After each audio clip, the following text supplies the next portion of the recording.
Can I have parties announced? And Jonathan Alvarado standing in for Ernest Acevedo for the defense. And are you Aaron Menendez Trevino? Yes, ma'am. Do you have any objection to this attorney standing in? No, ma'am. State any objection to this attorney standing in?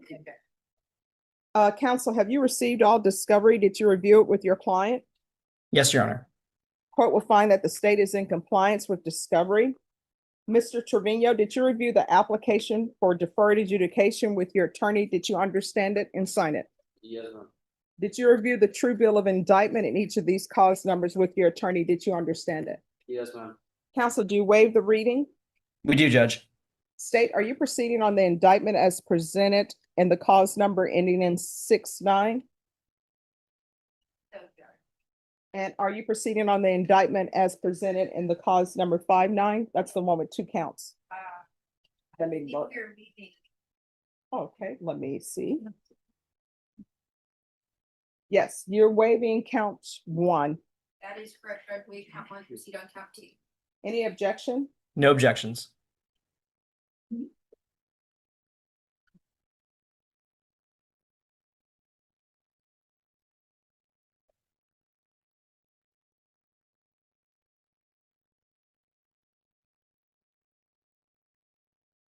All right, Mr. Menendez, in each cause number, did you review the court's admonishments with your attorney? Did you understand it and sign it in all the appropriate places? Yes, ma'am. And the cause number ending in -02, you're charged with theft of property, $30,000 to $150,000. And in cause number ending in 6-9, you're charged with evading arrest, detention with a vehicle. Those are third-degree felonies. Range of punishment is anywhere from 2 to 10 years in the prison and up to a $10,000 fine. If the court grants your application for deferred adjudication, if for any reason your deferred adjudication were revoked, the court could find you guilty and sentence you up to 10 years in the prison and up to a $10,000 fine. Did you understand? Yes, ma'am. If you have plea bargain agreements, the court does not have to follow your plea. If the court does not follow your plea and gives you more than you bargained for, the fact that you entered a plea will not be used against you and you will be allowed to withdraw your plea. You have a right to jury trial, a right for you or your attorney to cross-examine and confront any witnesses the state would call, and the right to remain silent. By entering these pleas, you're giving up those rights. Did you intend to give up those rights and enter into a plea in each cause number? Yes, ma'am. Counsel, has your client been able to provide you with any defenses? He has, Your Honor. Do you believe he has a rational as well as a factual understanding of the charges against him? I believe so, Judge. Do you believe he's currently competent and was legally sane at the time of the offense? Yes, Judge. Mr. Menendez, has anyone threatened you, coerced you, or placed you in fear to get you to enter these pleas? No, ma'am. Anyone promised you anything other than the plea? No, ma'am. Are you satisfied with the way you've been represented? Yes, ma'am. If you're not a U.S. citizen, by entering these pleas, you will be deported, denied naturalization, and re-entry. Did you understand? Yes, ma'am. In each cause number, the court will find that defendant has knowingly and voluntarily waived his right to jury trial. In each cause number, did you review the plea bargain page with your attorney? Did you understand that? Yes, ma'am. According to you, your plea punishment is to be assessed at a $2,000 fine probated. The state recommends deferred adjudication. The cause numbers will run concurrently. The state will take in consideration 2026 PF 19119. Did you understand that to be your plea in each cause number? Yes, ma'am. State defense. Yes, Judge. Yes, Judge. Did you review the waiver of appeal paragraph with your attorney? Did you understand it and sign it in both places? Yes, ma'am. By signing that, you're waiving your right to appeal. The only items that can be appealed are written pretrial motions that have been filed, heard, and ruled upon by the court. Did you understand? Yes, ma'am. Counsel, any such motions? No, Judge. Outside the agreement, the state is recommending that your deferred adjudication be for a term of 3 years, a TAP evaluation, 200 hours community service restitution, no contact with the following person.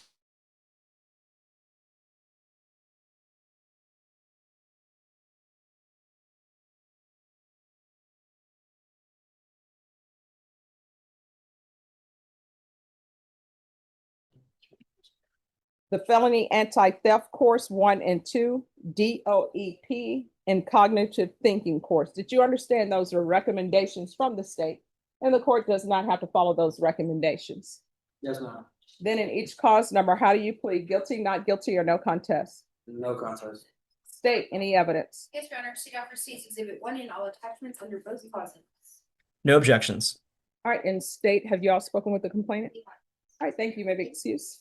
And each cause number, did you review the waiver and stipulations with your attorney? Did you understand it and sign it in all the appropriate places? Yes, ma'am. Again, did you understand you have a right to jury trial, a right for you or your attorney to cross-examine and confront any witnesses the state would call in the right to remain silent?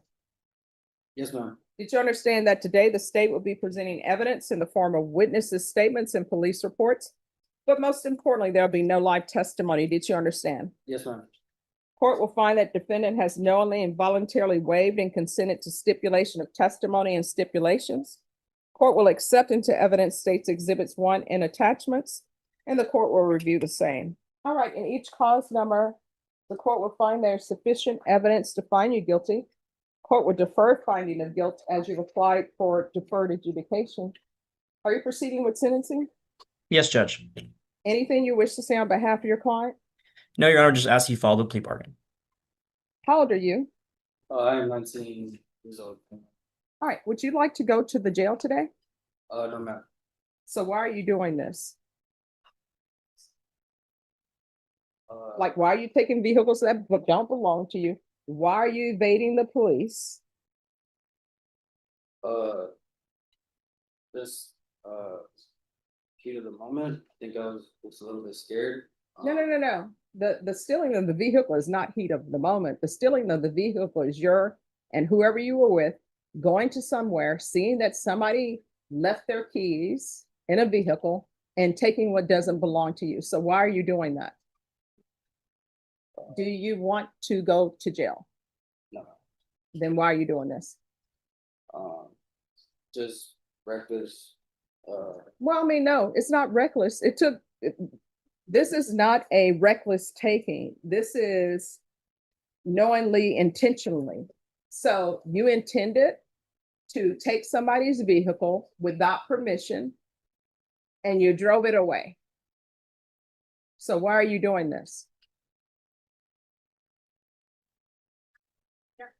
Do your parents provide you with a place to stay? Yes, ma'am, they do. Do they provide you with food and clothes? Yes, ma'am, they do. Then why are you doing this? I don't have like, obviously there's no reasonable answer for it, which regardless, it's just a dumb decision. But over the years, I have, reflected on that. I have, I've been to counseling for that. Lots of, family, grown-up adults, they tell me all the time, But don't commit crimes? I mean, is that something somebody has to tell you? no, ma'am. So do you have mental health issues? 181, we're on.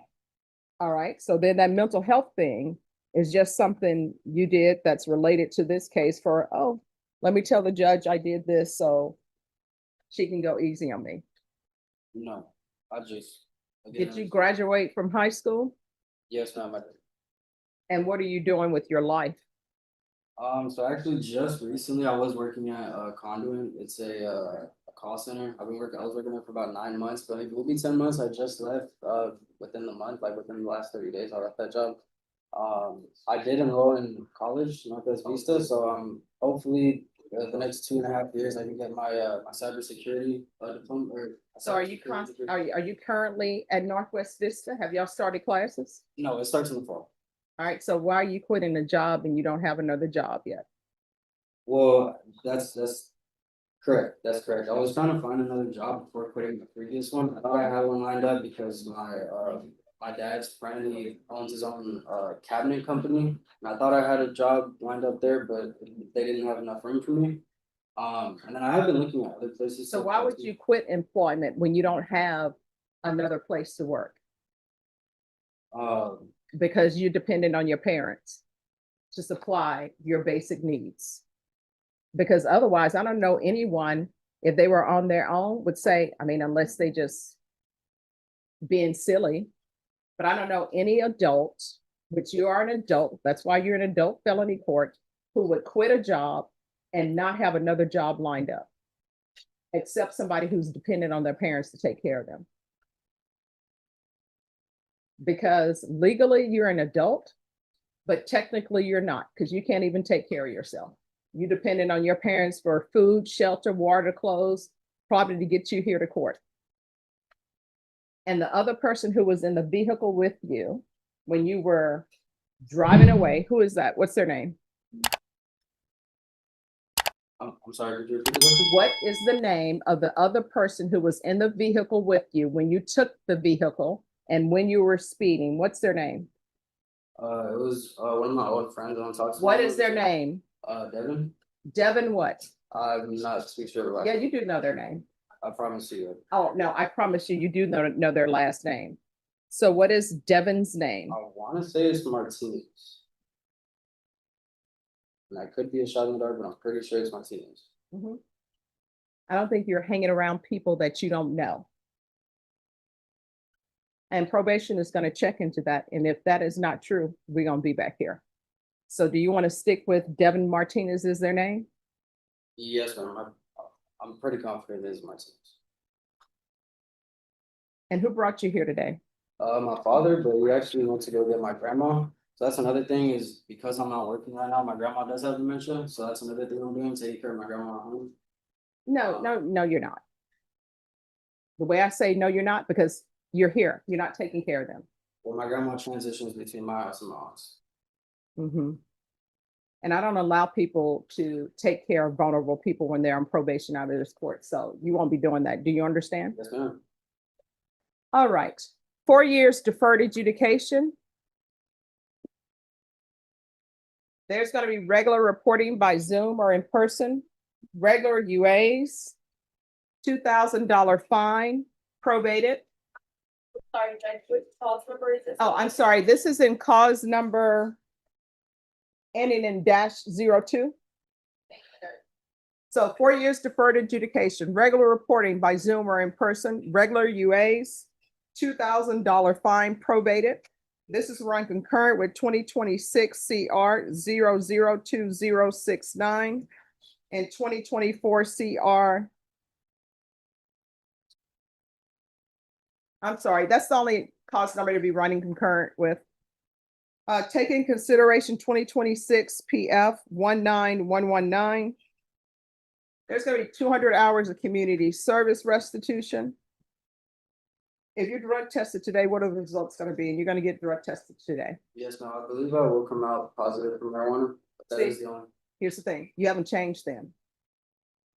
Because this incident occurred in 2024, and you knew you had court and you're still smoking. No, ma'am, I don't smoke regularly, not every day. I know, I can tell you that I will come out positive because I do remember I did smoke a few days. Do you know how often I smoke marijuana? Probably after church. Yeah, never smoked marijuana in my life. So again, you are somebody who is coming to this court because as a condition of probation, I can send you to the jail. I can send you to the state jail facility, and you decided to come in here probably positive for drugs. That's not a good start. And then you're positive for drugs and supposed to be taking care of your grandmother. No, not happening. Do you understand? Yes, ma'am. And you had better change your ways, because if my child were at college, I wouldn't want them around you if you're smoking marijuana because you're a bad influence. So be a good influence. You understand? Yes, ma'am. All right. So 200 hours community service restitution. Do the cognitive thinking course. Once that's completed, 50 hours will be deemed satisfied. And I'm going to want the felony anti-theft course. And after that's completed, 50 hours will be deemed satisfied. The remaining community service hours, you need to do those hours. Yes. So you have 100 that you need to do. I'm going to want field visits 1 time per month for 6 months. Proof of employment or full-time enrollment in college and for the court. Full-time enrollment means at least 9 hours. Okay. I used to do 16, but people said, hey, we don't do that. So I'm not even going to put just 16. You have to do full enrollment in college within 45 days. There is to be, if there's employment, there's no employment as a home health care provider or with minors. I'm going to want a TAP evaluation, out of custody, follow recommendations. There to be no contact with the following persons.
Daniel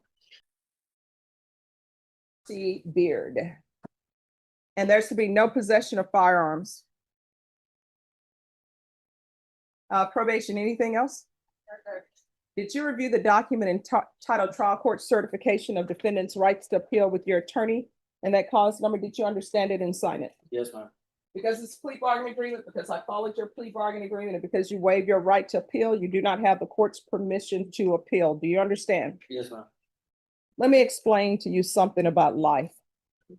And people would always say, Stephanie is such an old soul, because I already knew this when I was growing up. I was probably the only child that 11th grade hit. People in my class were like, Stephanie, we're going to be 12th graders. Are you excited? You know, and I told them no. They're like, why not? I said, because we're getting closer to adulting, right? And this is what I know about life. When you're a child and you're living at home with your parents, it's not even hard. My mom only had a few requirements of us. You know what that was? Go to school, come home. That's it. And she would even give us playtime. You know why? Because she said going to school is like work. You've been at school for 8 hours concentrating, and you're not doing anything of that. And at the end of the day, jobs are easy. This job is easy. You know what makes this job hard? People. If you look at any job where people are having a hard day, you know what it is? It's not really about the job. It's about the people you have to put up with. And you ruined that young girl's day because her parents, because she's probably doing great in school, got her a vehicle, and you just decided you're going to come take her keys and go for a joyride, and you could have killed anybody. And then you would have been up in here crying. Do better. Good luck.